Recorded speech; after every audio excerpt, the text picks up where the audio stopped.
Here is the recipe that I cook in this video. Feel free to screenshot, write it down, or copy from the description. This is a traditional American diner-style omelet. I've always been uniquely terrible at these, so hopefully with this recipe we can all get a little closer to a consistent result. Start by preparing the filling. What you put in your omelet is up to you, but mine usually starts with a small onion, which I'm going to finely dice. I'm just using my usual method of bisecting the onion through the root, peeling off the outer layers, adding a series of vertical cuts towards the root end, and slicing the other direction into a fine dice. Once that is done, just set it aside. Next, the bacon. Here I have 4 slices of thick cut bacon, folded over. This we are just going to slice into 1/4-inch strips. Then rotate the entire mass 90 degrees and roughly chop into a dice. That we can just toss directly into a cold, non-stick skillet, which we will take over to the stovetop. Toss the pan on the burner and set it to medium heat. If you are cooking something leaner like ham, you can just add a bit of butter or olive oil and heat that up at this point.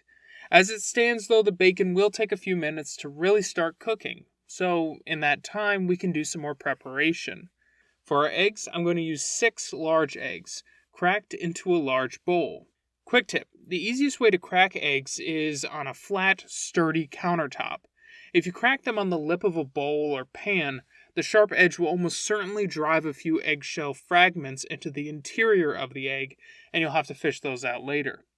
Once you have the eggs in the bowl, take a fork and vigorously break up and mix those eggs. The more you mix, the better the omelet structure will be.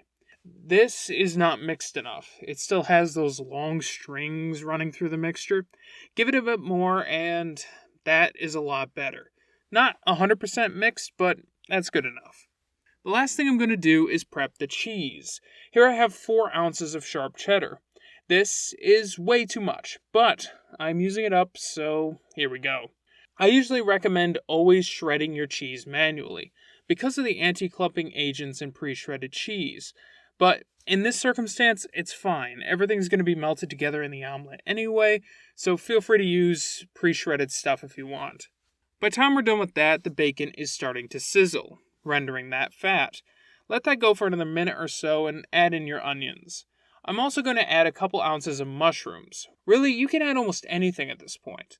A lot of people like green pepper, spinach, tomatoes, really anything you think will taste good.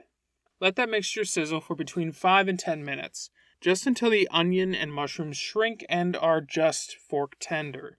Once that is ready, remove it from the heat and separate about 1/3 of the mixture. Onto the hot burner, place another non-stick skillet. To this skillet, add the 1/3 that you reserved, and carefully pour in the extra bacon grease. If you don't have an extra non-stick, the same result can be achieved by simply removing 2/3 of the mixture from the first pan to a bowl or something. In the second pan, separate the mixture into a roughly even layer, and pour in the scrambled eggs from earlier. Give that a little shake to make sure the egg layer is even. You may need to turn down the heat for medium a little bit. As you can see from this test omelet, you can burn the onions if the heat is too high. Anyway, while that cooks, keep an eye out for bubbles forming. Just take a fork or something and poke a hole to release the steam.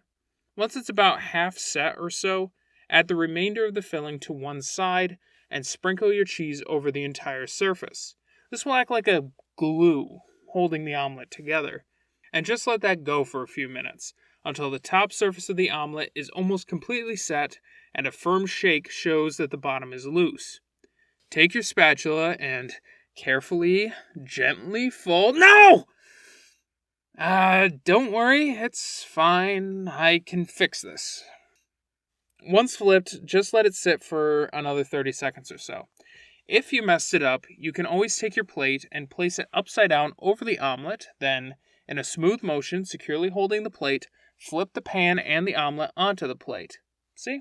Looks just fine. To serve, I like to add a sprinkle of salt, a few cranks of black pepper, and some parsley. And that is an excellent brunch meal for 2.